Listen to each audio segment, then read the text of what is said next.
The ESPN fan poll is now down, and it's to choose, obviously, the greatest college basketball player ever. It's now down to the finals, featuring, said Larry Bird, versus, guess who? Him again, Michael Jordan.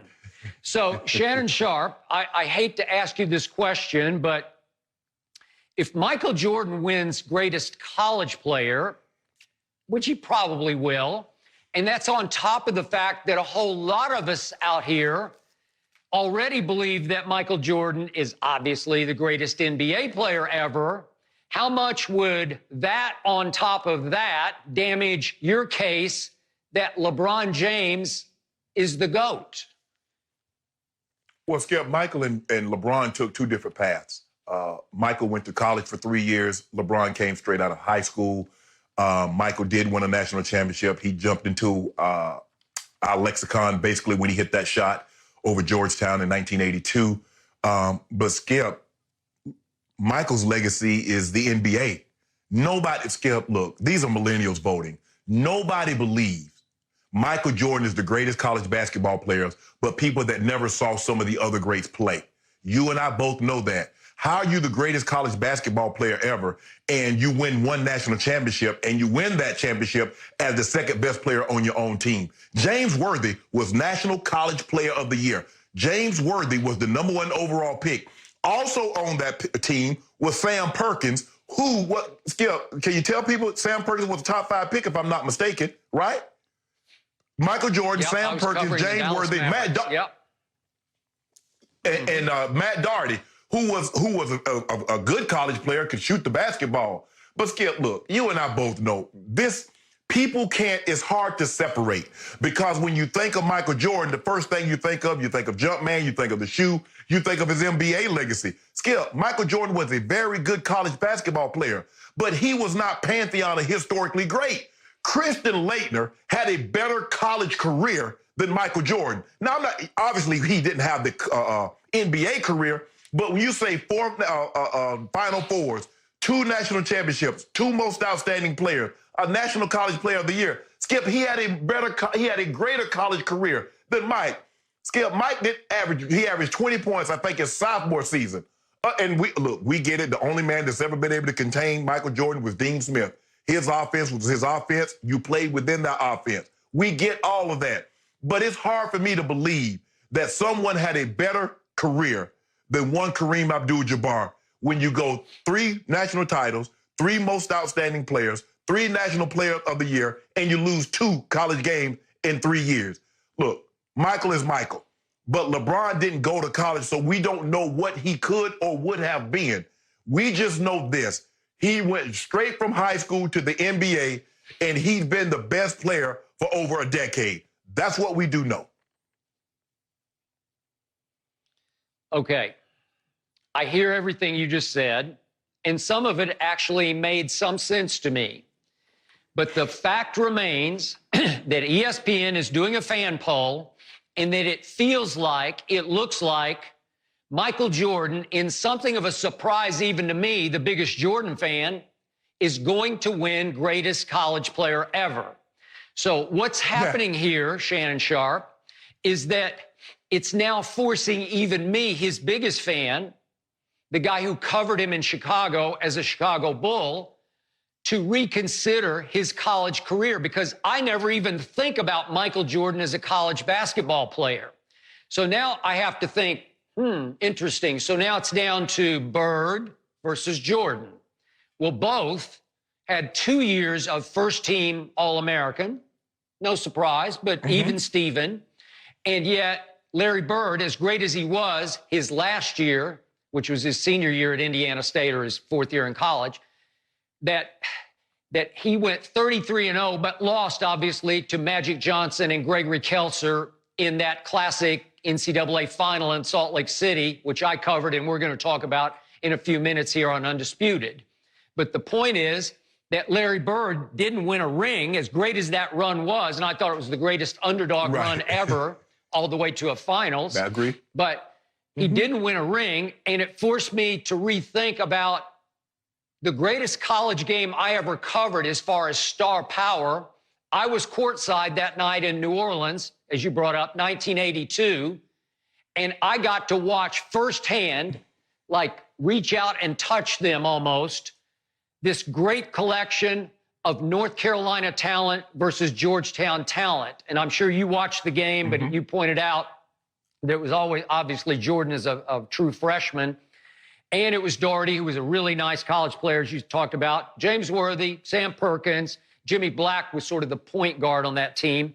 Against Georgetown, featuring Sleepy Floyd, who could just flat out light it up. And we saw him light it up for Golden State as a pro basketball player. And obviously, Patrick Ewing. And then they had another collection of various Freddie Browns. And they were a good team. They were a deep basketball team. Maybe not in pro talent quite like Carolina was. But that's the game that I sat back and said, this is like Super Bowl 13 that I covered in Miami when it was Dallas Cowboys versus Pittsburgh Steelers, and it was just wall-to-wall Hall of Famers on both sides. That was the greatest collection of pro football talent I ever saw. This was the greatest collection of college basketball talent on one floor in one game. And obviously, now I'm reminded, and you did point this out to your credit, that with 15 seconds left, some kid named Mike Jordan, he wasn't yet Michael Jordan, Mike Jordan pulled up and hit a, what was it, maybe a 18-foot jump shot, 20-foot jump shot? Yeah, it was about 18 feet. To win the game. Yeah, 18 feet. And remember, it was the classic case of they were down one. That was a do-or-die shot, and you always hate it when I bring up the fact that, well, LeBron took the shot with the game tied, and he had a safety net of overtime. Well, this was the first glimpse of Michael Jordan taking a do-or-die down one. Got to make it. If you miss it, you're probably going to lose the game. And he was a true freshman, and he flat out ripped it. And that was the first moment I really even noticed him, because he didn't come in to college basketball with the acclaim that a lot of these kids do, where you say, like, you know, oh, my God, it's Zion. We knew Zion was coming early on, you know, back when he was maybe a junior in high school. Even Ja Morant was a great high school player, and we knew he was going to explode on the college scene. So the point I'm making is this is the cherry on top, because all of a sudden it's forcing me to think about, well, wait a second. He arrived as a true freshman at Carolina. He showed you he was going to be all-time clutch because he won the NCAA championship game with a dagger clutch shot. And my point to you is, I think the world is going to have to refocus now on, wow, he was that great as a college freshman. And again, LeBron came straight into the league, and I thought he was, he was really good. That first night in Sacramento, he scored 25 points at Kings. He was really good. But you say, well, wait a second, James Worthy was the best player on that team.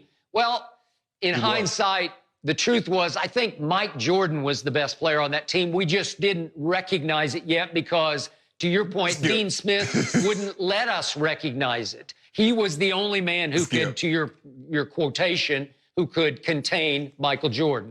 Your thoughts?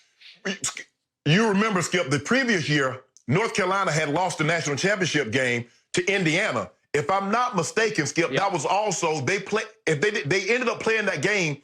There was an assassination attempt on President Reagan's life. It was. And they still ended up playing the game. If I'm not mistaken, they lost to Indiana, who with Isaiah. Isaiah led Indiana to the championship. And I thought that Carolina team might have been more loaded because they had Al Wood, they had James Worthy, but they lost Rolando Turner and Isaiah Thomas. Skip, James Worthy was the #1 overall pick. And you remember the reason why Michael was able to get that shot, they swung it because they had went to a zone to keep James Worthy because he was killing. They had no answer.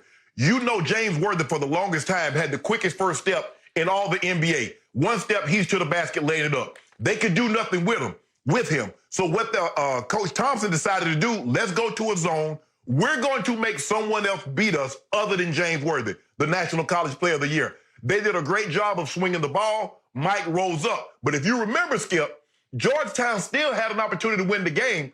Freddie Brown got sidetracked and passed the ball to James Worthy almost at midcourt, and Worthy took off. They ended up fouling him. So Georgetown still had an opportunity. It wasn't like that shot actually won the game.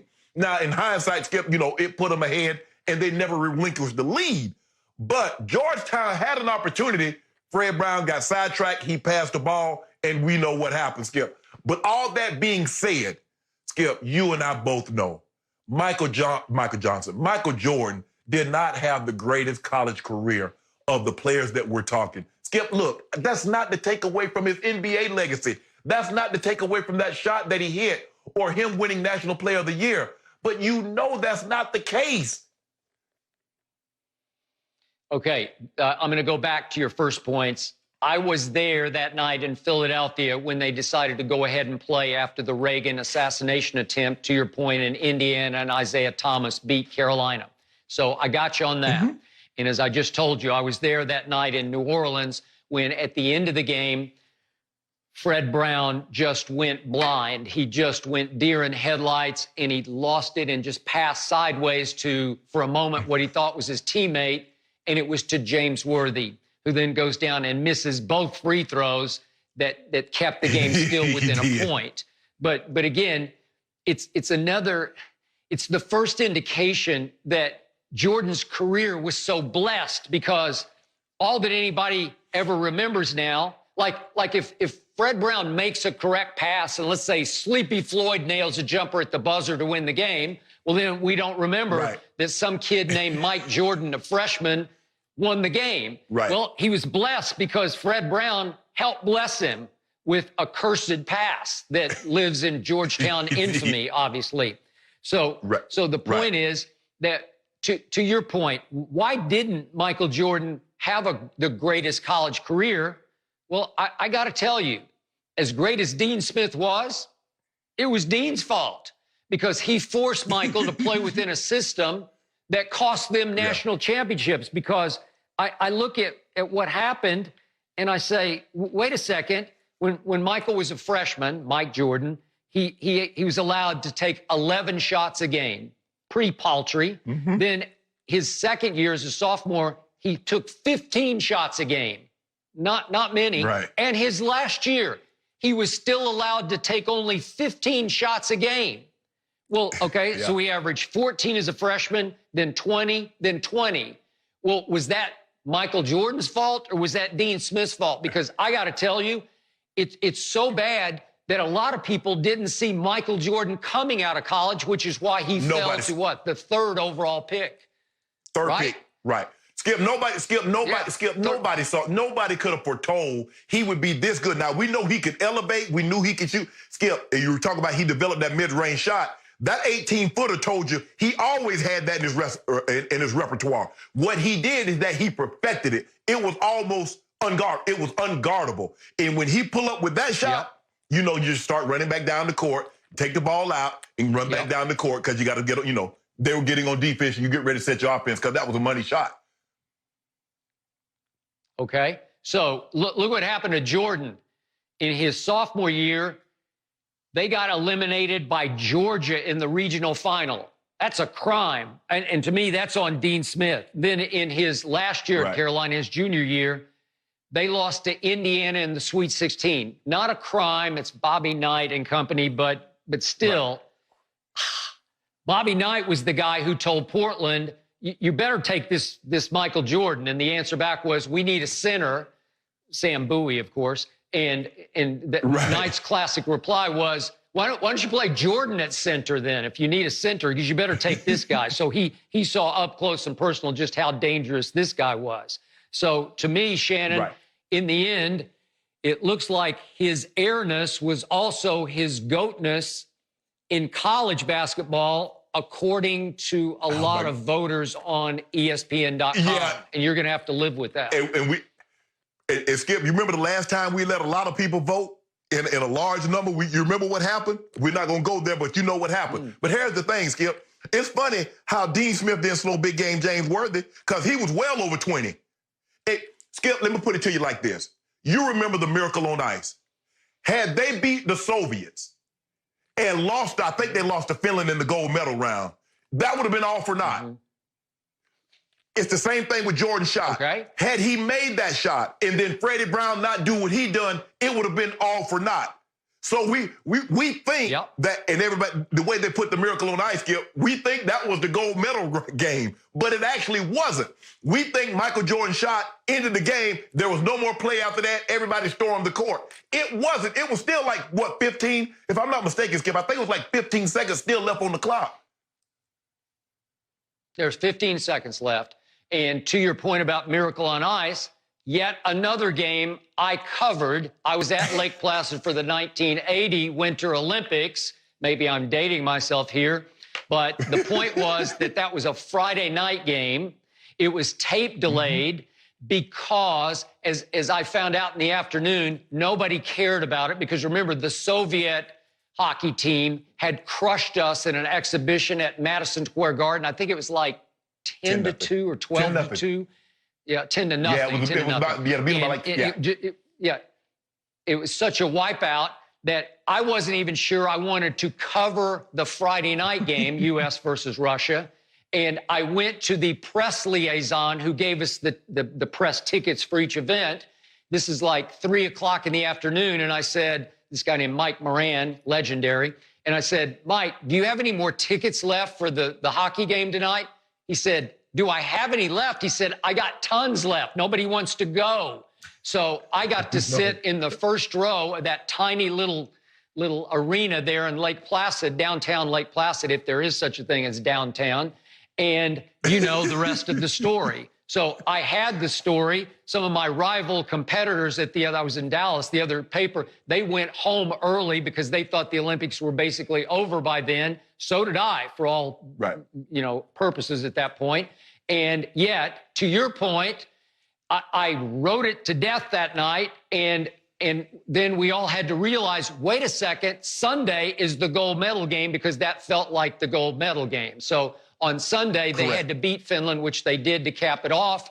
And it's, as you say, Michael Jordan's shot stood at 15 seconds left as the game winner.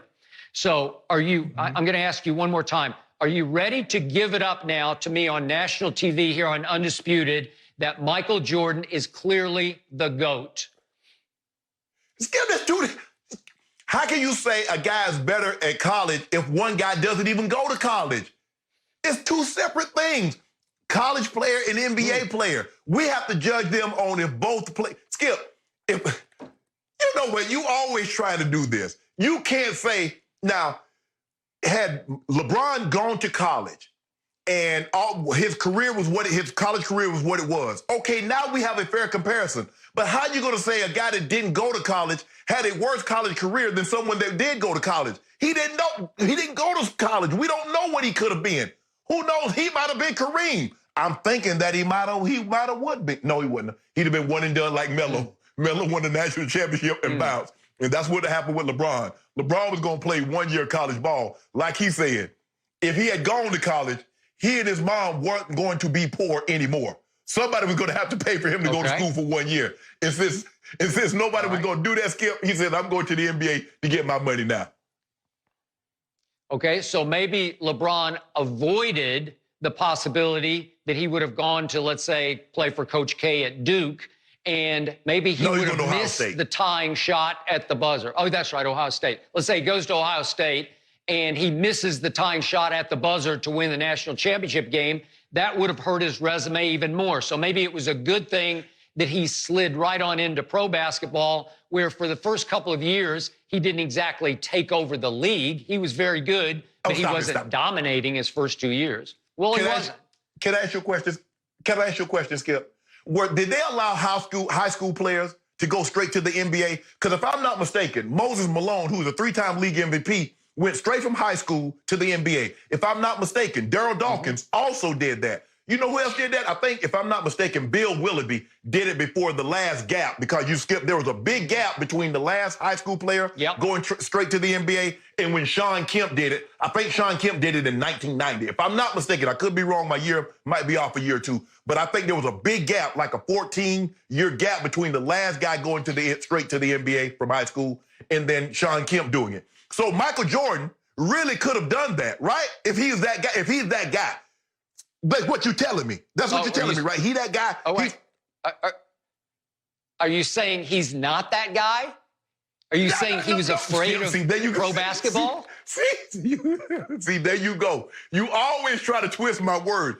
I'm saying if Michael Jordan was what you said, my guy, LeBron Goat James, a.k.a. Wash King, a.k.a. I got 4 more years left, he did what he did. He went straight. He said, I'm taking my skills to the NBA. College can't hold me. I'm too good for college. Skip, think about this. Let that be a prodigy. I mean, he was Einstein. Einstein was too smart. He didn't have to go to school. That's who my guy is. My guy is Einstein of the NBA.